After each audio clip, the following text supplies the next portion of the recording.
Greetings from Georgia. I am not at home. I am not in my norm office. I'm in my old office here at the Fam Band's house for a couple more days. Welcome to Monday Masterclass. Thank you for joining. See many jumping on. This is awesome. We are already live in the Facebook group. Let me pull that one up so I can see the comments. Looks like it's working well.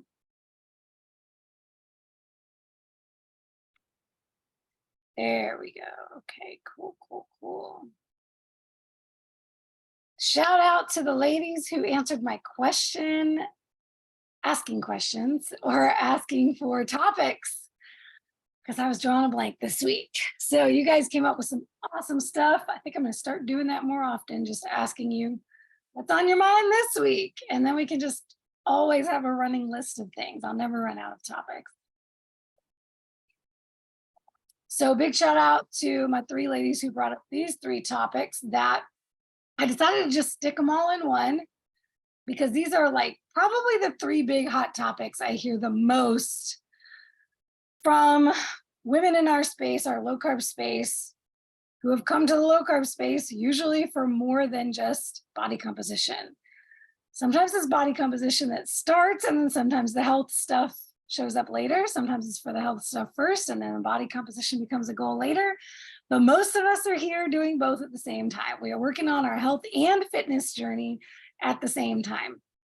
So these three topics: skin issues, sleep issues, and cycle issues, are the three big ones. Awesome. Okay, so of course, on a night with topics like this, I really have to start with this every class, but in particular, when we have topics like tonight's, I have to start with my disclaimer. I am a health coach. I'm certified as a primal health coach, a personal trainer, and a nutritional therapy practitioner. That does not make me a licensed medical professional. It is outside of my scope of practice to diagnose or treat medical conditions or prescribe solutions for medical conditions. So I will not be doing that here tonight. I am also not your doctor, and I am not your health practitioner, unless you're a client of mine, in which case I am your coach. And I bring all of my expertise into what I do with private clients. So if you are a private client of mine and you have a more specific question, follow-up to the more broad discussion that we're going to have tonight, bring it to me in our private forums, and we will discuss that one-off, because I do have a full range of knowledge about what you are going through personally. And I say all that because these masterclasses are meant to be general. They are meant to serve a wide audience of people who are not working with me one-on-one.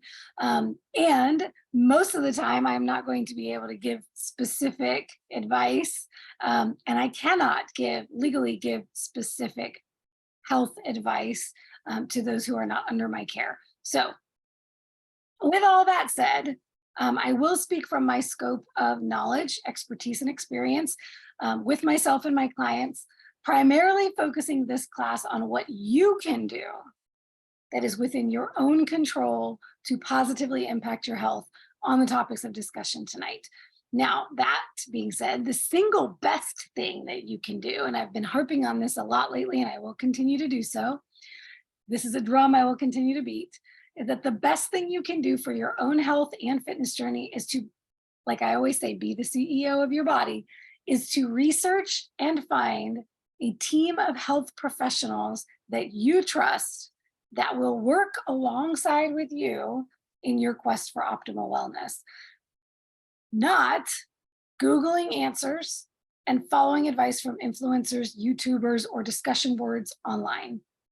There is nothing wrong with finding and gathering information from any or more of these places. But the onus is on you to take whatever information you find, wherever you find it on the interwebs, and do your own due diligence and then bring that information to a trusted professional to help you determine your best course of action.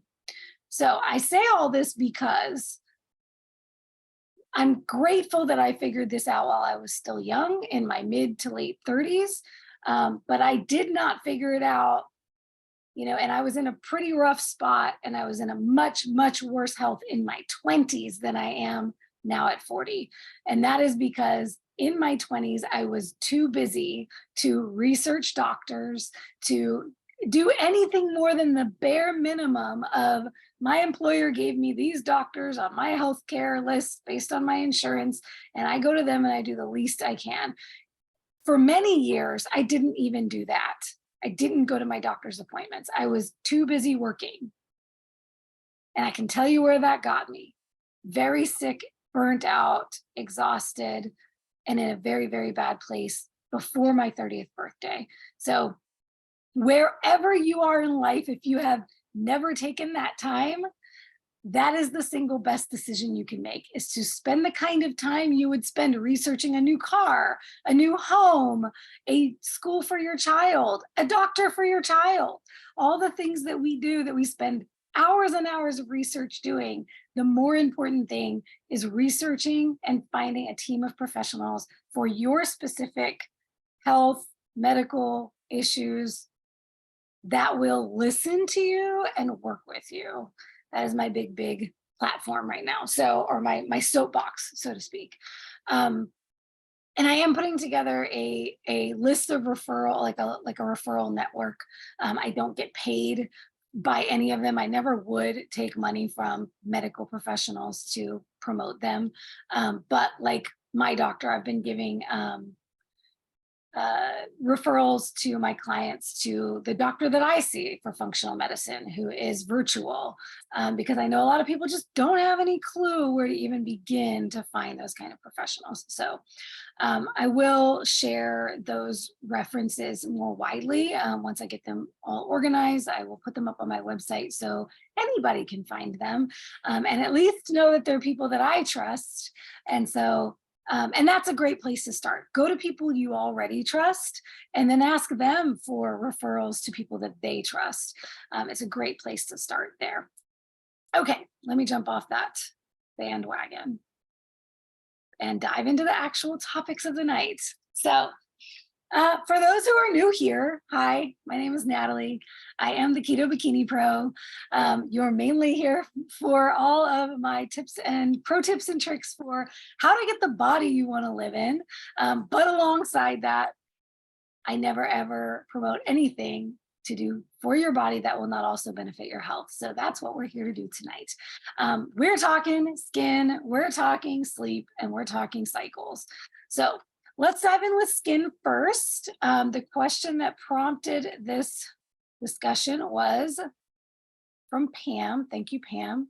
My numerous dermatology issues continue the same. And she's talking about the same as before she started the ketovore carnivore lifestyle. And as of a few months ago, I developed eczema as well. I've been ketovore carnivore since the first of the year. I've watched all the videos and nothing they mentioned seems to apply. It's frustrating. Okay, and got a great follow-up. And this is why I love, like, you guys can post this stuff in the group anytime. You don't have to wait for a masterclass, because somebody else in the group might also have experience with these things and can share from their experiences, and it just might shed light from another perspective. So I'm grateful to Heather, who shared that for her, eggs ended up being the issue. She ended up being sensitive to eggs. She was eating lots of eggs every day. I eat lots of eggs every day. I know many people who love eggs the way I love eggs and discovered that the eggs did not love them back. So that brings us into really my main focus for the skin issues is that skin it's a detox pathway. It is one of many detox pathways that we have. Ways that we rid our body of toxins.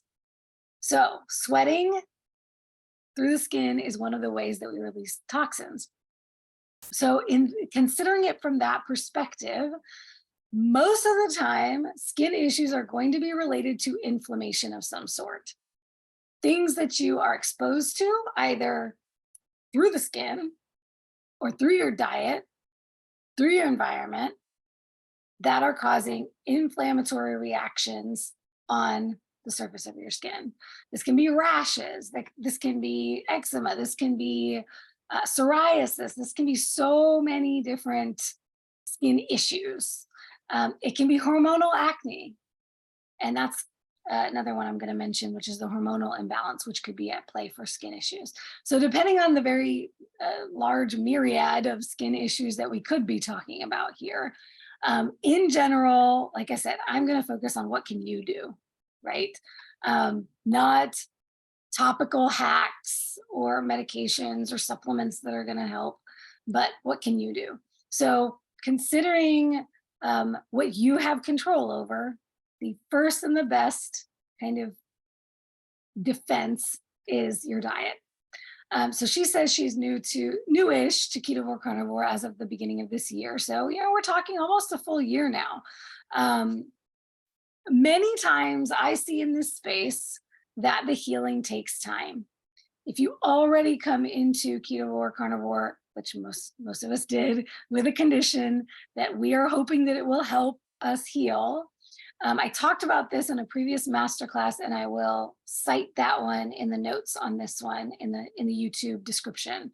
But I did a class on health versus aesthetics. I think it was that class. Or food selection. I'll find the right one and I'll link it. But there I talked about this. I'm going to talk about it again here, but doing elimination protocols and the kinds of things to think about when you're doing dietary dietary elimination protocols. Because a lot of the time you can get your issues, your symptoms can get worse before they get better. When you're working with a practitioner one-on-one, they will assess your situation and consider, okay, we may be going too fast with our therapeutic approach, and we may need to slow down our approach so that you don't have such Herxheimer reactions to some of the things that you're doing therapeutically to heal whatever your condition might be. So that could be the case. Your body could be freaking out a little bit. The inflammation can be increasing, and the toxins can be coming out through the skin. So it's now exacerbating the skin problems. That can absolutely happen.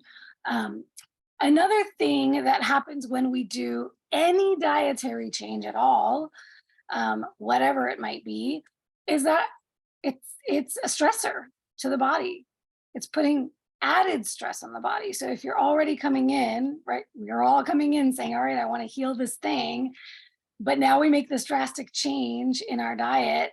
Now our body has to deal with adjusting to the change we just made on top of the issues it was already dealing with, the stress in the body. So inflammation of any kind is a stressor to the body.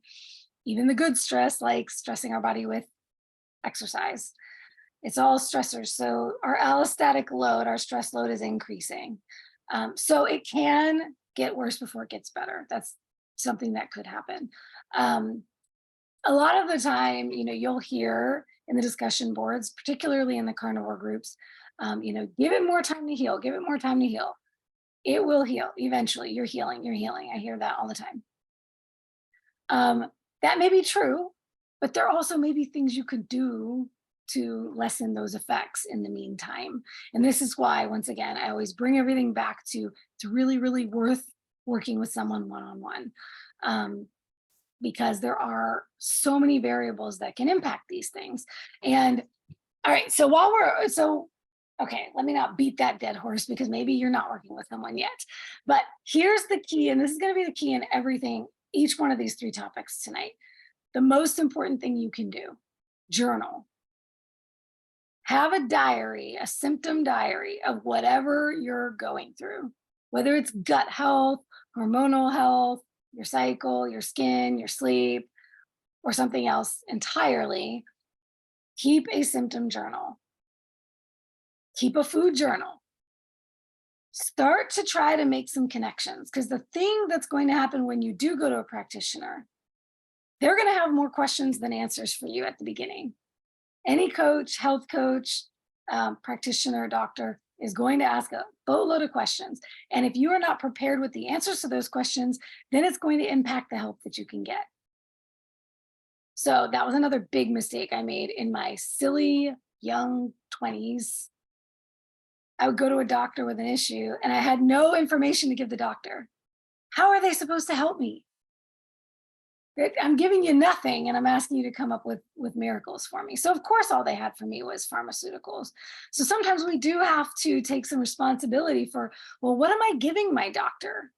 And then expecting them to give me answers. So with anybody that you go to, and even before then, what you're going to find when you do this kind of diary on a regular, consistent basis, you may start to answer your own questions before you ever even have to go anywhere else. Oh, interesting. I ate that thing. And every time I eat that thing, it's not that day, but 2 days later, I have this problem. And I start to notice it's always 2 days delay. This is a thing I see a lot of the time with clients, is that they think their reactions to things are going to be immediate. And 9 times out of 10, it is not immediate. A lot of the time the gut stuff can be, but so many of our issues are so much farther beyond like a stomach ache or these immediate responses. And even then, you may be reacting, your gut issues may be reacting from what you digested yesterday, because it takes 24 to 48 hours for our entire digestive and elimination process to happen. So keep a food diary, keep a symptom journal, and keep track of every little thing that you think is not even like that would never relate, like emotional stress with your children, something going on in the family, something going on at work. It's so interesting because all these topics connect together, right? Your sleep can impact your skin. So what have your sleep patterns been? These are the kinds of biofeedback markers that I ask my clients to track, because it gives me valuable information when they do their check-ins for me to know a more full picture of what's going on. So when I'm giving them advice for the week ahead, it's not just, well, do better nailing your macros this week, or good luck getting all your workouts in this week. It's like, okay, all right, you shared with me that your sleep has been impacted. That's new. That's not something you've been telling me every week. What happened this week that could have changed your sleep? Did you eat later than normal? We're going to get into all of those practical things in a little bit. But the skin issues typically are what I see is either an issue with diet, food selection, things that you're eating that you could be sensitive to. Your environment, so your physical environment, what's around you, could be products you're using. It could be where you work, where you live. It could even be something like mold exposure. It could be a hydration issue. For those of you who deal with dry skin, that could very, very simply be fixed by improving your hydration, your electrolyte and water balance, which we should all know. And if we don't, you need to know that on a low carb lifestyle, fluid balance is very, very important. It's important all the time, but when we are putting our bodies into this dehydrated state, which is dehydrate carbohydrates, we're removing carbohydrates, we're removing hydration, we have to replace it. So it could be hydration is impacting things. Hormone imbalance, absolutely, can be a major player. We're going to get into hormones a little later. Nutrient deficiencies could be a big thing. And then toxic exposures, like environmental toxic exposures. Those are the kinds of things in particular: hormone imbalance, nutritional deficiencies, and toxic exposure, where you really may need to work with a practitioner. Get some testing, get some answers, but start with the simple things first.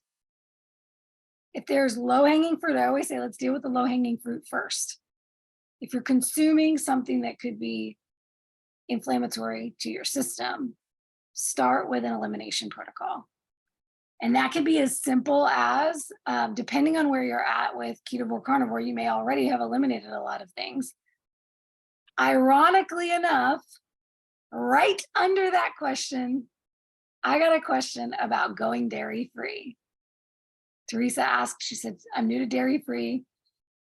Can you give tips and tricks, substitutions for dairy items? I will, because the dairy could be the issue with your skin. It is very, very likely, it is a lot of the time, it is a low-hanging fruit. It is the thing that improved my skin when I was not even trying to improve my skin. It was a happy side effect of removing dairy. And dairy is a very well-known inflammatory substance, and nuts, as well as nuts. And I know some carnivores who still eat nuts. It's their like kryptonite. So look at the things on your ketovore, carnivore lifestyle that could be causing the inflammation. A lot of the time, dairy and nuts are at the top of that list, as well as, oh my goodness, there's 2 things I could eliminate from everybody's carnivore diet. And I might just get crucified for this one. It's the freaking breakfast sausage and the bacon. I am sorry, but I'm not sorry. Living on bacon and sausage is nobody's healthy lifestyle. I'm sorry, BB&E is not it. I'll do the beef and eggs before the butter and the bacon. Because the truth is the butter and bacon could be causing your issues.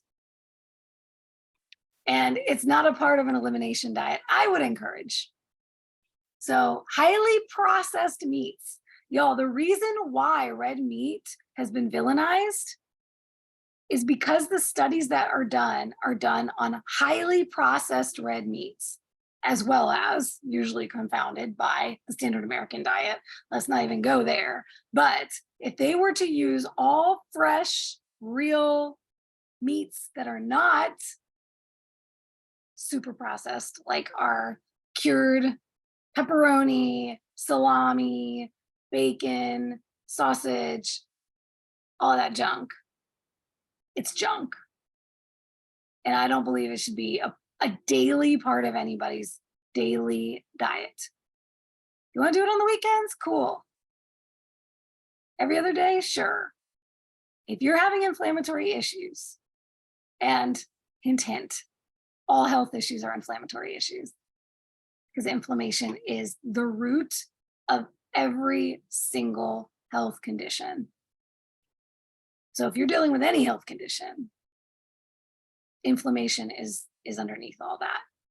And so take out the sausage and the bacon for a while. And the dairy, including butter, because butter is dairy.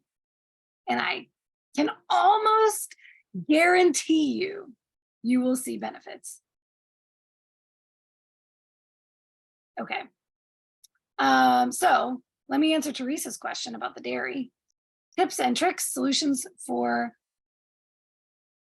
substitutions for dairy items.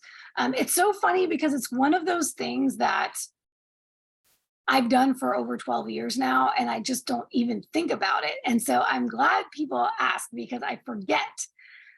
Until I started really working with a lot of women who love their dairy and still have dairy, I kind of forget, like, that's a thing. And people don't know how to substitute it. So first things first, probably the biggest, I'm going to go ahead and say the biggest impact to my journey from the very beginning is that I did not substitute anything. I just got rid of things. And I ate other things. And I didn't seek to substitute.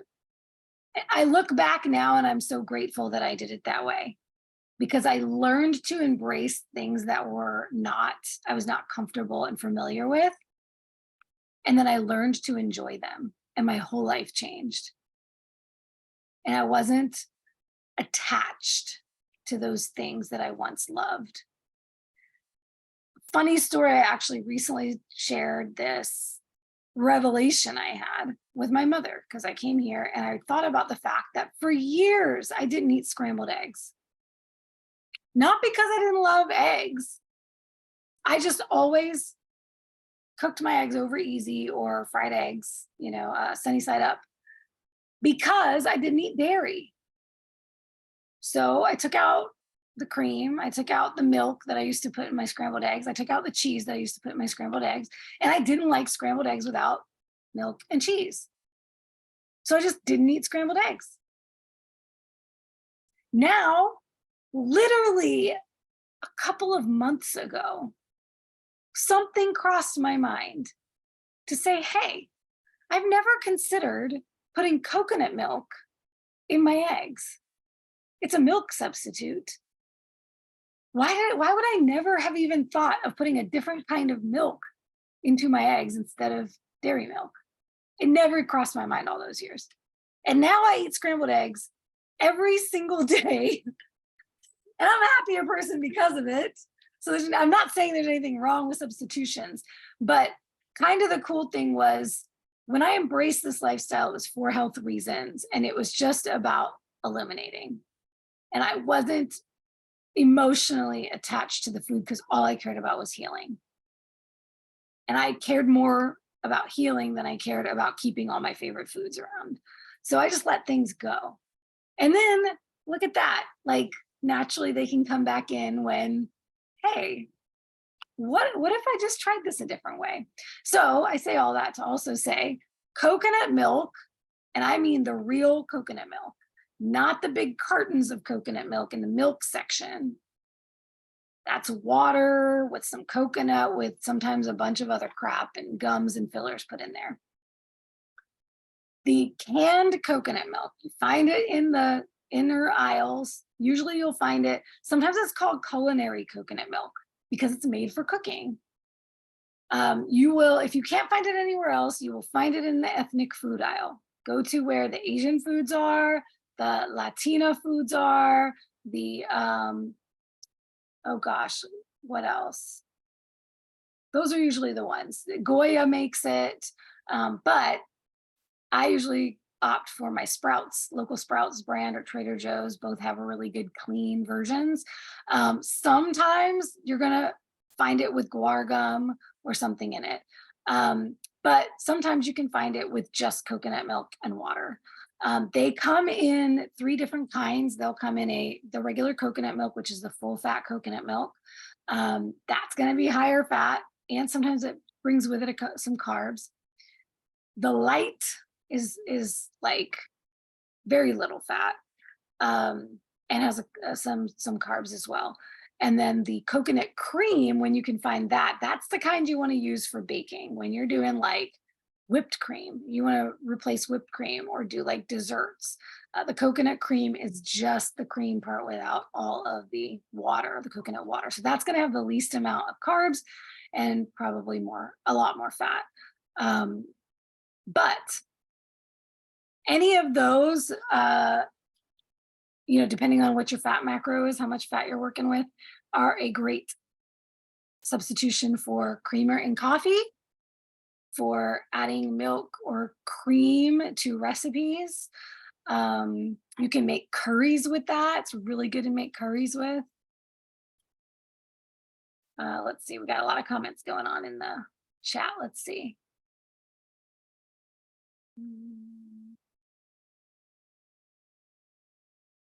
Omelets are made with water, not milk. I stick my cans in the fridge and scoop out the top to put in my coffee in the morning. Yes.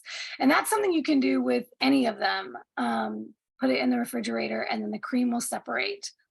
And even if you're tracking it based on the label, you know that the carbs are actually coming out in the coconut water. So if you do separate the water from the cream, you're dumping out most of those carbs. So it's just kind of a little extra. Yeah, Deb says, I've never put liquid in my omelets. How do you add it? You just pour in a little bit and then whip it up, blend it up. Although I do it really lazy. The way that I make my scrambled eggs, I just drop them in the pan and then I try to separate the whites from the yolks as much as I can and just mix it up with a rubber spatula so it doesn't scrape the pan. And then, so what I'll do is I'll pour the coconut milk in first, kind of like you would butter, to coat the pan. And then I drop the eggs in and then I'll whip it all with try to get the egg whites separated from the yolks. Sometimes they'll crack and that's fine. I'll just mix it all up right in the pan. But whenever I can keep the yolks together as long as possible, really make sure that those egg whites cook. That is another tip, by the way, for people dealing with inflammation. If you think eggs are a problem, it's most of the time it's going to be the whites that are the problem because they are the protein, the albumin. And that's usually what you're sensitive to, more so than the yolks. A lot of people can handle the yolks, they can't handle the whites.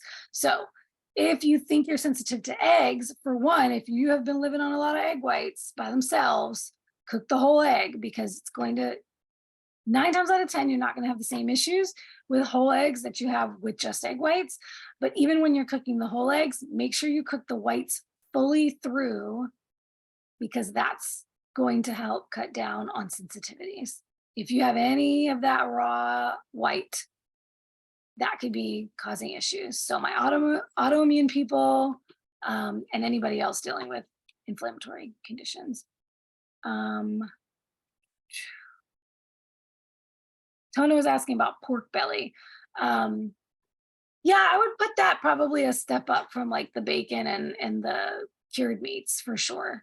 But pork belly is like eating butter. It is pure fat. So I would also say just to be careful. And here's the thing with pork.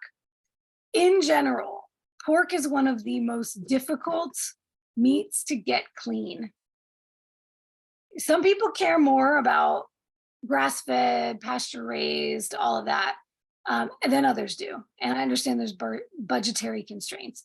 But if you're trying to eat healthy animals, pork is going to be the hardest to find a healthy pig. And the grocery store ain't going to cut it.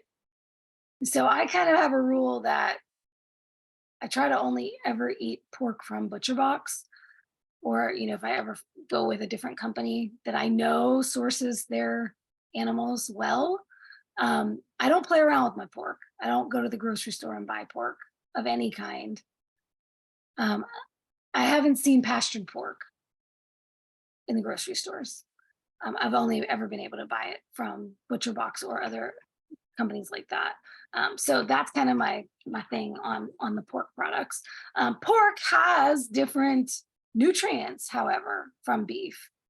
And the nutritional profile can actually be much better than chicken.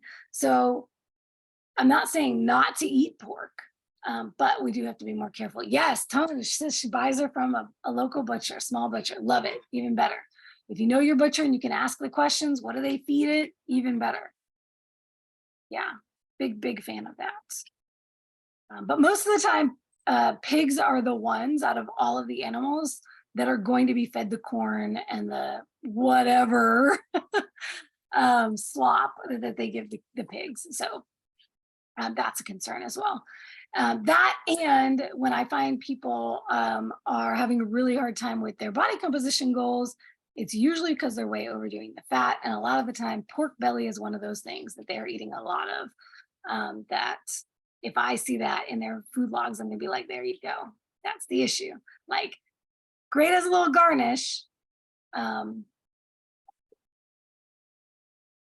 limiting the amount of that is good. Let's see. Okay, other dairy substitutions. Some of my other favorites for coffee are nut pods. They are a blend of coconut and almond. Yeah, coconut and almond. I try to stay away from almond milks. Almonds are going to be one of the more inflammatory options. Definitely don't do any oat milk. Stay away from the oat-based non-dairy stuff. I typically lean toward coconut. So unless you have a coconut allergy or you're sensitive to coconut, non-dairy coconut products are my go-to over the the almond or any of the other nuts. Macadamia nut would probably be my next best choice. Okay, let's see. For cheese, I would just say work on living without it. You ain't gonna find a cheese substitute that's up to snuff. All of the non-dairy cheeses out there, plant-based cheeses, are just garbage. They are just filled with garbage. So I can't recommend any of those. Butter, switch to ghee, start there. I still am sensitive even to ghee. So some people still can't even handle that, but that could be an option. But I would recommend and really go to the other masterclass for all of the. I went deep on elimination diets, and I don't want to spend the entire time here talking about elimination diets. But my suggestion for eliminating, depending on your lifestyle, you have to know what's best for you, either going slower or going more quickly. If you're already ketovore, carnivore, you could probably go more slowly and take one thing out at a time and test it. If you're like standard American diet, probably would be better to just try ripping the Band-Aid off, and then take things out for a period of time, 30 days, and then slowly add them back in, and you'll get a much faster reaction. The only caveat there is that you could get therapeutic reactions that are much more pronounced because you've taken everything out all at once. So check out that other masterclass. I think it'll really help with the elimination diet thing. But that is my best suggestion for skin stuff. The other thing too with skin is to look at your products and go more natural on your products. So if you're still putting products that have a laundry list of chemical ingredients on your skin is absorbing that. So the tallows, there's so many more companies out there now doing tallow products. For a long time there, I had taken all of that out, and I've seen my own hormonal imbalance, which we'll get to in a minute, come back after pandemic budget. I started putting junk cleaning products and skincare products and stuff back in my routine. And I'm now on a quest to remove all of that again. Now that we're moving, I was like, you know what? I'm cleaning house. I'm getting rid of all of it. And we're going to go back clean because that stuff messes with your endocrine system big time. So let's roll into that next topic here. I'll skip over sleep and go back to it. Let's talk about cycles. Feel like I've talked about sleep before, but I don't think I actually ended up doing a masterclass. It was probably something I did in the shred. But the sleep stuff, I'm going to give you the spoiler alert. It's not going to be anything sexy. It's the same stuff you hear all the time that you just don't want to do. Okay, let's just bang that out really quick, right? Sleep. Wake up with the sun, see the sun early in the day, set your circadian clock, get outside, get moving, get your eyes to see natural sunlight early in the day. Manage your stress throughout the day. That's like a whole other topic. I did a stress masterclass. But here's the stuff that always messes with people. Cut the coffee earlier in the day. It has a 5 to 7 hour half-life. So that coffee is living on and it's impacting you. If you do drink alcohol, that's a huge, huge sleep disruptor. So cut back or cut it out. And here's the ones nobody ever wants to do. Wind down early. Cut off the electronics 2 hours before bedtime, if not earlier. Dim the lights. Cold, dark room. Hot shower, cold room. Beautiful way to go to sleep. And for my ladies, your brain is on 10. You're thinking about all the things you got to get done tomorrow. You're criticizing yourself for all the things you didn't get done today. And you think busy time when you can't think straight is going to be a good idea. Not.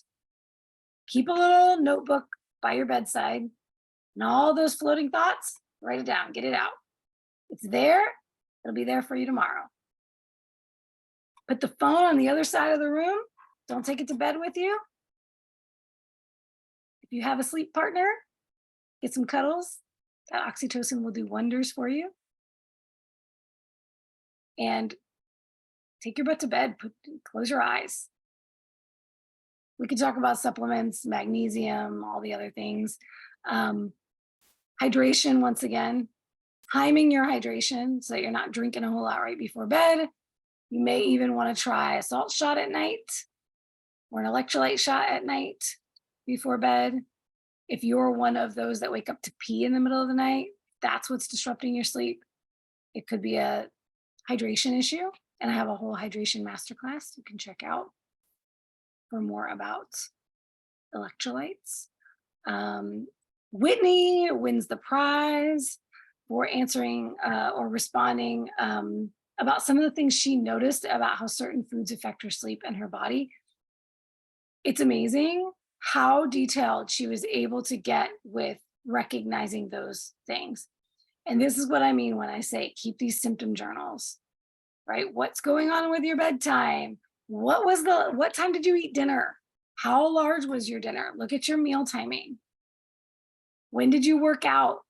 If you're a nighttime person, a person who works out at night and you're having problems with sleep, you might need to switch and try working out in the morning or the afternoon if that's an option, and see if that makes a difference.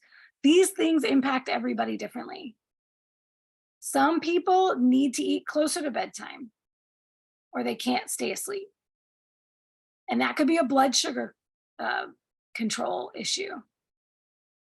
There is a cortisol waking response when our blood sugar gets too low.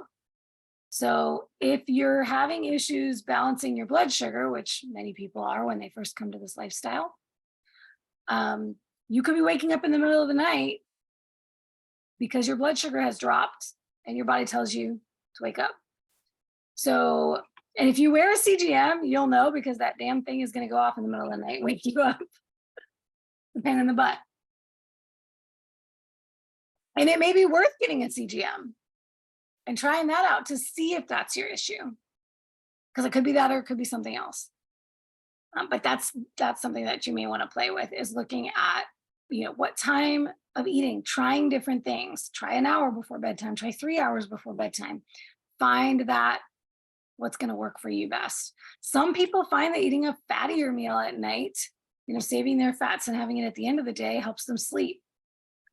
Other people, the exact opposite. I front load my fats because I need the energy during the day. If I eat a lot of fats at night, my body thinks I've just given you energy and now it's time to stay up. The same thing can be true with carbs. If you're a person who plays with your carbs and you have some carbs to work with, you can play with having them with your last meal of the day versus what would happen if you have them pre-workout, for example. Some people sleep better when they have their carbs at night. So that may be something to consider as well. But that's going to be very individual. So be your N=1, keep your journal, keep your notes, start paying attention to those patterns. Oh, great. Okay, I just saw a comment from Karen. Removing bacon grease and butter, what fat do you cook with? I don't. I will cook with whatever fats are in the meats that I'm cooking. I let them come out on their own. And that's what I use to cook with, and that's what I pour back over the meat. So if I'm using an air fryer, I've said this before, if I'm using an air fryer, I track the meat raw. That's going to include all the fat that comes off the meat in the air fryer. I get this question all the time. How do you track when you pour out the fat? I don't pour out the fat. I track it all and then I eat it all because I said I was going to eat it because I tracked it that way. So I don't pour out fat from fatty meats, but I don't add fat to fatty meats. If I'm cooking very, very lean meat, which is, I don't do a lot of super, super lean meat without anything. But if it's a very, very lean meat and you're not going to get any fat in the pan to cook it in, then I would do a tallow or what do I use? I save the bacon. When I do make bacon, I save the bacon fat in the pan because I always share this pro tip whenever I talk about bacon. The nutritional information on the bacon is for a cooked slice or 2 cooked slices, whatever it says. It is not raw. So the fat that's coming off that bacon, you did not include that in your macros if you track the bacon from the package. You have to add back the fat if you're using the fat. So I always drain it off and I save it separately. And then when I want to cook, when I need a cooking oil or fat to cook with, then I'll either use the bacon fat or tallow, which I will eat. Usually I have a whole bunch of cans of broth and animal fat from the things I cook in the crock pot. So whatever I cook in the crock pot, I save that broth, the fat rises to the top, I skim that.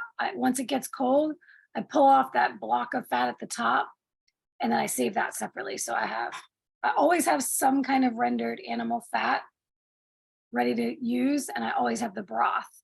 When I'm really, really lean on my macros, I don't have a lot of fat to work with, I cook with broth. I use broth instead of adding fat. But most of the time I don't add fat. Do you have a question, Erin? You're on mute, go for it. Hi, can you hear me? Mhm. So you made me think of something when you said the thing about the package of bacon is for the cooked slice. So for instance, I make a chili and I drain the fat off of the beef. This is all in the crock pot, but I keep the bacon fat because I throw like raw bacon in it.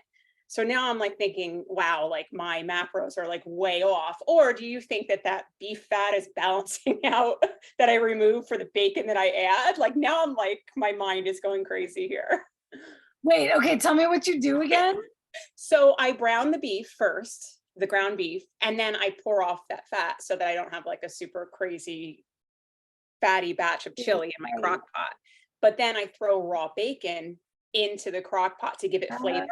So that bacon grease is flavoring it, and now that's in there. So you know what I'm saying? So you think they balance out, or am I eating a lot more fat than I realize at this point? You know how you could find out for sure? When you do this, next time you want to make anything with ground beef and you drain it off, measure how much you're draining off and see Okay. how much fat that is for Like weigh it, like the weight of it, you mean? yes. So Okay. I've done that for my bacon so much that I can tell you off the top of my head. Typically, the 2 slices or whatever the serving size of bacon is on the package, which is usually like 1 or 2 slices, depending on the cut of the bacon, it's about 7 grams. So for like 2 slices, it's usually 15 grams, which is a tablespoon.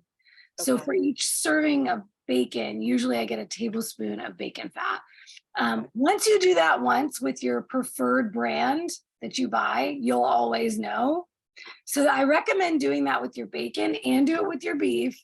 Okay. So you kind of know how many tablespoons of fat you got from the beef and how many tablespoons of fat you got from the pork. And then you'll know if it's a 1-to-1 exactly. And will in chronometer, will you get that? Like, is there I never put in like bacon fat. I'm guessing that's in there There then, is, right? yeah, bacon fat is in there or bacon grease. I think they Mhm. have both of them Okay, actually. cool. And they have it for every animal because I've looked it up. Okay. Lamb fat, pork fat.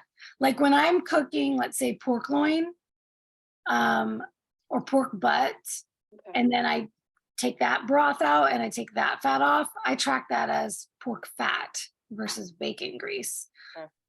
Really, it's the same thing. Like all of these are going to be pretty much, they should Yeah. be 1-to-1. 1 gram is 1 gram of fat for any source of fat. Should be about the same, but sometimes they're like slightly different. Like butter is a little bit different because it has oil and milk fat, and there's something that makes it a little different. Mayo is different because it's got egg yolks in there and stuff. So certain fats are a little bit different. Most of the time, they're all going to be 1-to-1. So if you find that you're draining off 2 tablespoons of beef fat, but you're getting 2 tablespoons of pork fat, you could track that beef the way it's listed because you're going to be including the fat there, and track the bacon the way it's listed because you're not including that fat, and it's Okay. like a swap. Yeah. Yeah. Okay, cool. Thank you. Yeah, sure thing. Good question. I love workshopping this stuff so you can like everybody can kind of get the picture like specifically what we're talking about here, how you can apply it. I'm trying to think if there's any other fat. I mean, I still use olive oil, but I don't usually cook with it. Like I'll use it to drizzle over dry steak if I overcook my steak, or if I'm doing like a top sirloin and it's just really tough. Um, or anytime I have something tough that I need to add fat to after the fact, I'll do it um, with olive oil. Um, Sometimes I'll cook with coconut oil, but very rarely. And I stopped doing avocado oil. I just don't enjoy it. I don't personally like it, but avocado oil is another option if you're not like super strict animal only. Those are going to be your best options. Let's see. Okay. Let me see anything else on sleep. Meal timing, exercise timing. Exercise in general will improve your sleep when you become consistent with it. It may, and this is really for anything new may negatively impact things before it improves things. So become a detective with your body. What is it like now? Try this new variable. What is it like after the new variable? And just like I said on my supplements masterclasses, when you're trying anything new, try one new thing at a time. Don't change everything all at once because you're not going to know what's impacting things. So, cool. Okay, let's dive into cycles then. And this is for Erin. And okay, let me get specific about her question because this is how I'm going to speak to this. I'm not going to talk about hormonal imbalances. Once again, we're not diagnosing or treating any of that. We're going to talk about generally the cycle, the menstrual cycle, and we'll just call it monthly cycle because we're all cycling, even if we're not all having a bleed anymore. So whether you are pre, peri, or post menopause, and let me just pause because I see so much out there with women not understanding these terms and using them incorrectly. Pre-menopause is when you are still menstruating, your menstruating years. Perimenopause is when you're going through that transitional period, that phase where you are in between, you're moving toward menopause. Post-menopause is what we really call menopause, which is after you have not had a bleed for a full 12 months. So a whole year without a bleed, just to make things clear. We got people out in the carnivore space saying there's no such thing as perimenopause. It's all of these terms are BS and it's all really just adrenal issues. And I'm not going to say I totally disagree with her on that, but I digress. I'm just going to use the terms because we all use the terms and we just need it for reference. Okay, so wherever you are in that spectrum, the stages of the monthly cycle will apply to you in one way or another. Okay, so her question was phrased like this: how your period and monthly cycle or perimenopause affect how other things affect you. She said, I know it sounds weird, but for instance, a certain workout is more difficult at times, or eating certain things affect you differently. Oh, Bronson just called me. Poor thing. He's going to have to wait because I'm with you guys. He's probably like, why didn't she answer my call? He's going to be all pouty. Okay. So I think what she's getting at here, and Whitney mentioned it, that in the shred, we talked about this. There is so much information out there coming out now that is a real hot topic about how to do things for your cycle, how you should train at certain times of your cycle, how you should eat at certain times of your cycle.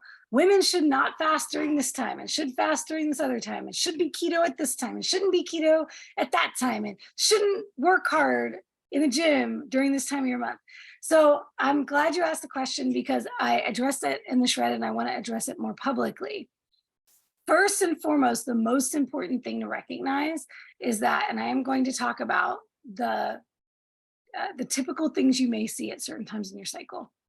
But first, the most important thing to know is that a lot of the time, learning this stuff can be psychosomatic, and you can end up having these symptoms and seeing things happening this way because someone told you that this is the way it is. So I want us all to know that you can push hard anytime you have it in the tank to push hard in your workouts. You don't have to chill out because you're in your luteal phase or going through perimenopause or in menopause. You don't have to say, well, now I can only do yoga and take a light walk. If you have it to give, you can still get your training, all the oomph you got, and you could get a badass session out of it, and you can get progressive overload out of it, and you can grow your muscles. So I do not like this concept of like telling women to chill out all the time.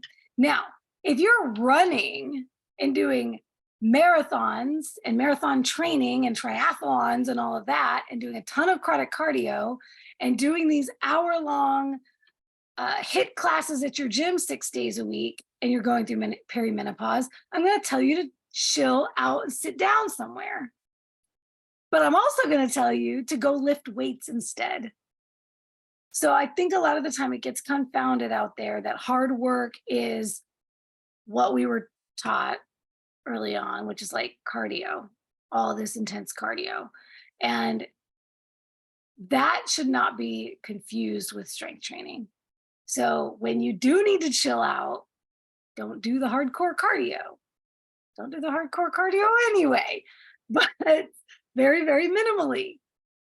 But the weight training can still happen, and you can still do it even if you're not in the best of sorts at a certain time of your cycle.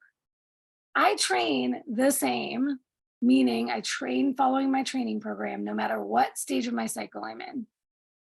And every single day, not based on my cycle, but based on my biofeedback for that day, is what tells me how hard I can push in the gym on that day. So once again, we're going back to the theme of this whole thing, which is know yourself, track your stuff, know your biofeedback, and let your body tell you when to push and when to pull back. And maybe it'll coincide with your cycle because you're also going to be tracking that. And you're also going to be tracking those symptoms. And you're going to be keeping notes about that. And you may find a correlation. Oh, isn't this interesting? Like Erin said, certain workouts during certain times of the month. Oh, isn't that interesting? But that's what it gets to be, is interesting. It doesn't have to change what you're doing. Now, there may be times where you do need to just take a day off. And so you just say, you know what? I'm going to move my workout to tomorrow. And I'll touch base with myself again in the morning, and I'll see what I have to give tomorrow. Maybe I can go in there and do a deload and just do lower weights than normal, or I'll cut back on a set or cut an exercise out and just lower the intensity and still do it. Or I need a rest day. And really, this whole journey, and for those of you who are joining me for the build, this is really what we're going to get into, because the build is about life. The build is not like a cutting phase. We need to be in a building phase for the rest of our lives. And if we do it right, we never have to do another cutting phase for the rest of our lives. We can just build and recomp into our dream body. And that is really that's where I live my life now. And that's where I encourage, and I think all women should be living their lives. Focus on always improving and getting that muscle building signal happening in your body. And seeking to grow, so mentally, physically, seeking to do something better next time, improve next time. And so every day is this like assessing our biofeedback, assessing what we're capable of, recognizing when it's BS from our mind versus what our body is telling us it actually needs. Just like diet, when we first start this lifestyle and our body is telling us we need pizza, and we are like, is that really my body? I don't think a caveman ever went and got a pizza. Maybe that's my mind. Same thing, we can apply the same thing to our training. When am I just being lazy and being a brat and wanting to sleep in? And when is my body saying no? So that's the whole caveat to the cycles thing. Now, the simple part of the cycle stuff is basically we have our follicular phase and our luteal phase.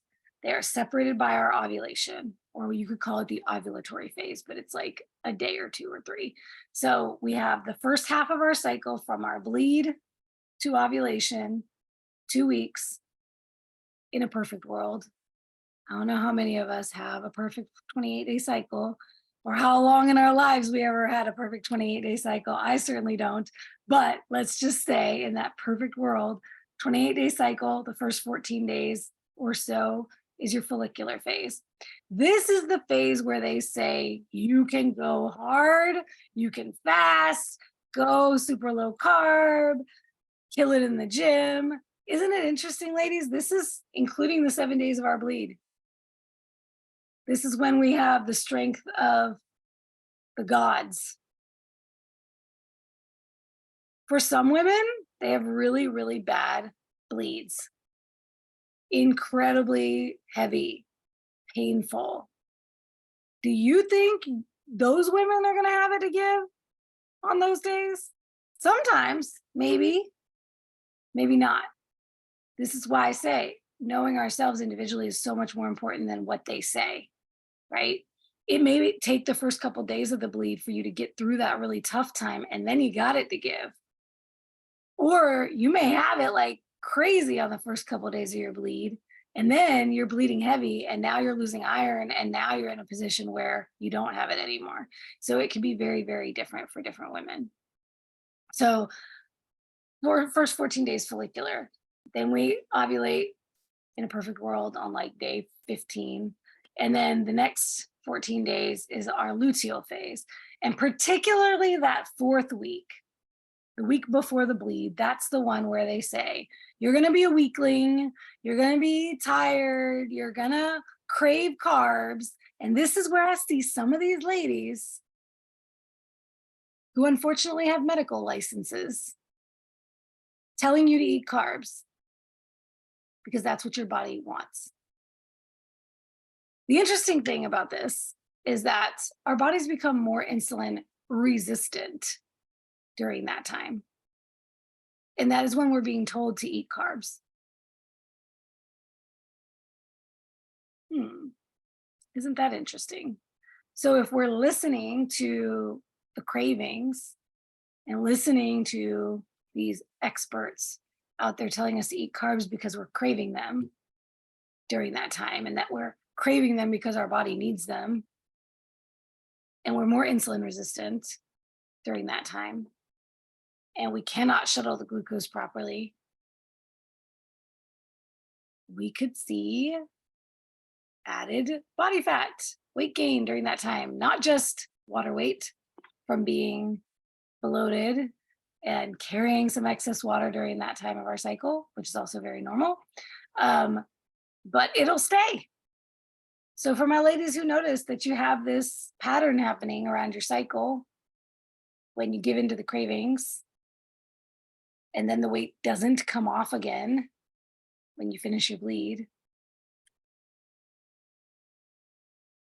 this is the kind of stuff that it bothers me when there's like these definitive statements being made out there, because then what that does is it burrows into your emotional brain.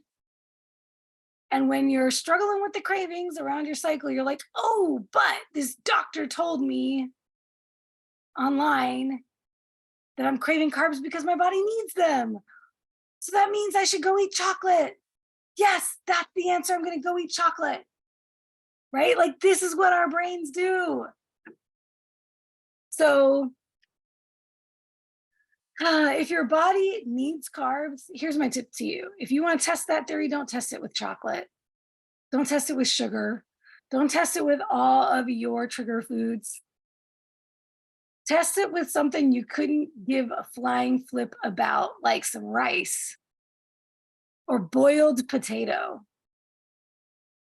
See how you feel. I guarantee it's going to be a lot more objective results from boiled potato with no fat on it. Because here's the other thing, if you want to play around with adding more carbs, and not gain body fat doing so, you have to manage your fats so you don't go over fuel at that time. All right, I'm going off on a tangent, but that can happen sometimes. All right, so getting back to this luteal phase and the things that you could experience during that time. Intense hunger can happen for some women. Some of my clients, it is a very real thing. But they notice too, if they're listening to their body's signals and not feeding them with the cravings of the junk, but just eating more food, real food, protein, and healthy fats from meat, just allowing yourself more meat on those days, they find that they don't gain weight. They don't gain body fat on the scale because their metabolism went up with the hunger. It was all driven by metabolism, and they were able to metabolize those foods and use those foods because they ate more real food. So that's what I would lean into there. If you are starving, let's say you're on a cut and you get into that few days before your bleed, that week before your bleed, and you're like, all of a sudden you're ravenous and you're moody and you're tired, because all of those things can happen. Hunger, energy, mood. This is why we look at these biofeedback markers all the time, so we're not surprised when this happens. Those things are all happening. It is going to be more difficult to fight the cravings and the urges to binge if you are undernourished. So this is where I say nourish well with real food. Just allow yourself more over and above your macros, but with real food. And then decide whether you need to take a rest day, you need to dial back the intensity of your training and still go and get something done, or dial back the volume and still get something done, or go for a walk instead of training that day. If and when that happens for you. Could be before your cycle, could be during your bleed, could be after. For my ladies who are no longer bleeding, it could be around what would have been your ovulation or what would have been your bleed. And so this is why it's so important just to track those on a regular basis, and to also track your water fluctuations, your scale fluctuations. It's just another reason why I always beat the drum of weighing yourself every day, because if you're tracking only weekly and then your cycle comes up and you don't realize that your cycle's coming up and you're up on the scale, and then you let that send you down a bad path, and then you realize, oh, my cycle came. And sometimes I have clients who their cycle comes, they gain weight, they do it every single month, but every single month it derails them. How long, ladies, have we had cycles? We cannot use this excuse anymore. You know it's coming. You know it's coming. And even if you're not bleeding anymore, you can track it. You can track the symptoms and start to get some semblance of an idea of what's happening. We can't remain ignorant. And then when it happens, we can't be acting surprised. We just have to start getting to know ourselves better and know, oh, every month it's 2 pounds. For some of my ladies, it's like 6. You know, everybody's bodies are different. And some women respond really drastically to things with water fluctuations. And you have to be able to talk yourself off the ledge and say, hey, I know what's going to happen. As long as I keep staying the course, it's going to come right back off. But if I let this send me into the chocolate, it's not going to come off. Whitney, what's up? You got a question?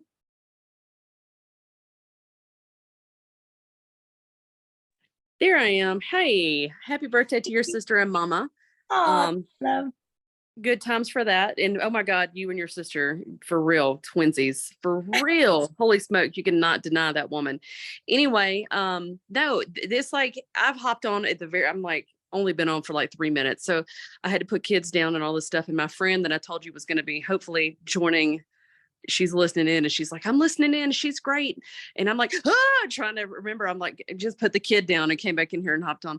But I swear to God, it feels like you're just speaking only to me. Like this is personalized coaching right now, just even in the last 5 minutes, because it's like everything of like, it's going to derail me. It does derail me. Like I spent 2 weeks in the fighting so hard to not put something crazy in my mouth game with myself. And I'm like, but the thing that you just said to me, or us, just a few minutes ago, when you were like, if you're wanting to put something in your face, just put the more protein and more, if you need more protein, put it in there.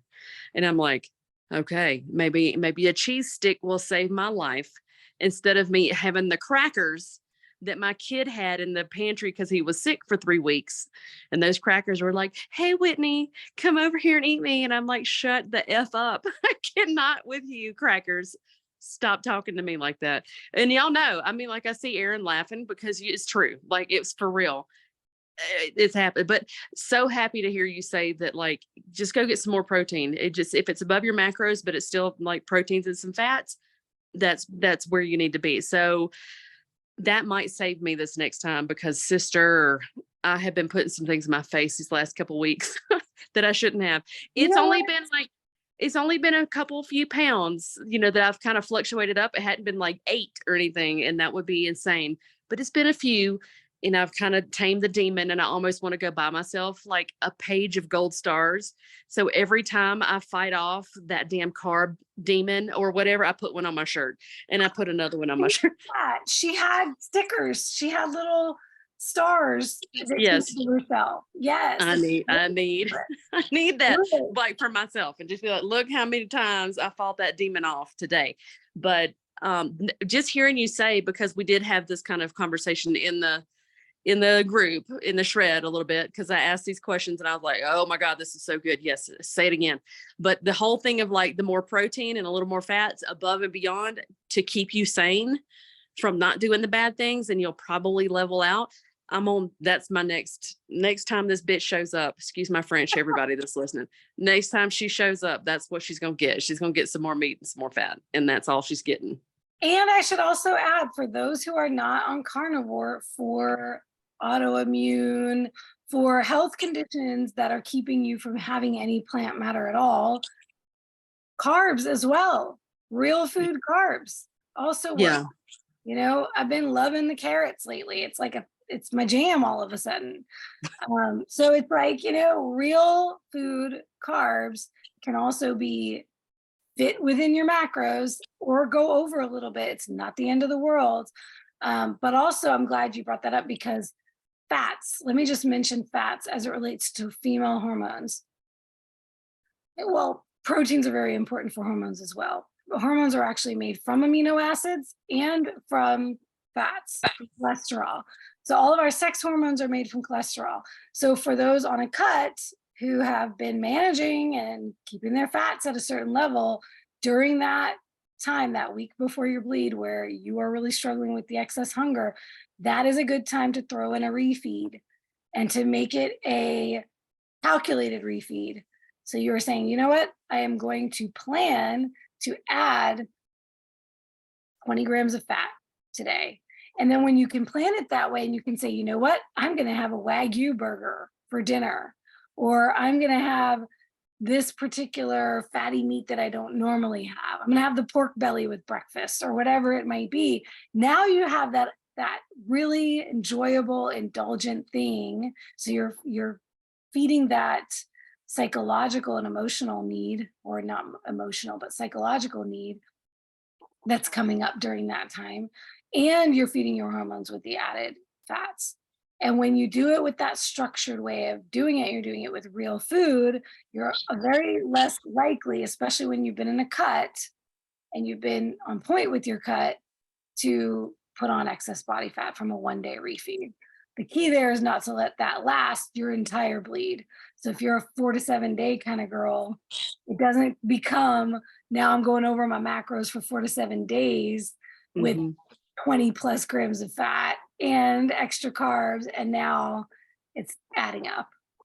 Gotcha. So maybe that's, and when you said that, I'm like, well, maybe that day or two might be like, this is when I have bacon. This is when I have my 4 pieces of bacon with my eggs in the morning and some butter. And that's like 2 meals of that over the course of 2 days might save me. I might have to experiment, because it's been an interesting, enlightening kind of a situation to uncover all this and really pay attention to it. and I've never really tried to manage it. What comes my way, or maybe fight the craving so hard, or whatever it might be that I'm doing. And so just now paying attention, I'm like, this is not going to happen during one cycle that I figure all this out. It probably won't happen in 2 cycles. I have to give myself some grace and some time to figure it out. But always keeping the mindset of that I will, and that it's all data and it's always improving for the next time. And so that keeps me sane. Awesome. I love that you're doing that work. And Yeah. back to Erin's original question too, I forgot to mention this. The other big thing that can be impacted during the bleed or pre-bleed time is your digestion. Your digestion can actually be impacted during that time of your cycle from your hormones. So you could have slower digestion time. You could have more reactions to things during that time than you normally do. So putting it all together, and this is what made me think of it when Whitney said the thing about the bacon and the butter. You missed it at the beginning of the masterclass where I kind of harped on the whole BBE and E, and I was like, take the bacon and the butter out. But so bringing that full circle though, with everything that we've talked about tonight, and understanding, when you start to get a real clear understanding of what your body reacts to, during your cycle, it could react times 10. So if you're saying, let's say you're like, okay, I'm going to increase my fats, but I've learned dairy is not the way to do it for me, because that's going to create more inflammation in my body. And what is happening that's causing the cramps and all of that during our cycle? It's inflammation. So we have to take all of these things and put them all together and really know for our bodies what our safe foods are and what are the things that for us is a no-no or a very rare occasion kind of a thing.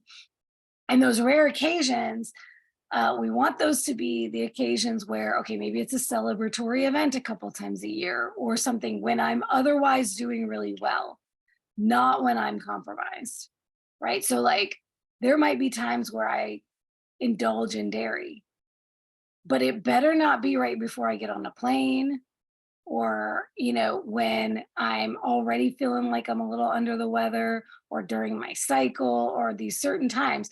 And I know that a lot of the time, dairy is one of those things where women start leaning into that during their cycle. And I think it's that emotional attachment.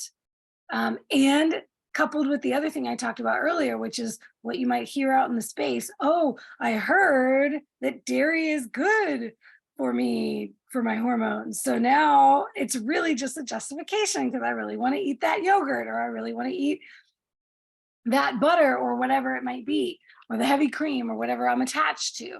So it's really not only becoming the detective of your body, but becoming a detective of your mind as well, and being able to separate those two and say, is it my mind that's telling me I want this?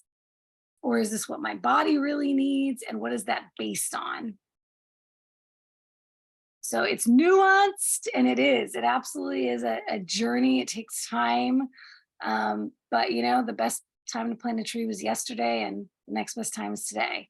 So better now than never. And like I said, if I was in a bad place in my 20s because I wasn't looking at this stuff, and I'm just grateful that something made me start looking in my 30s.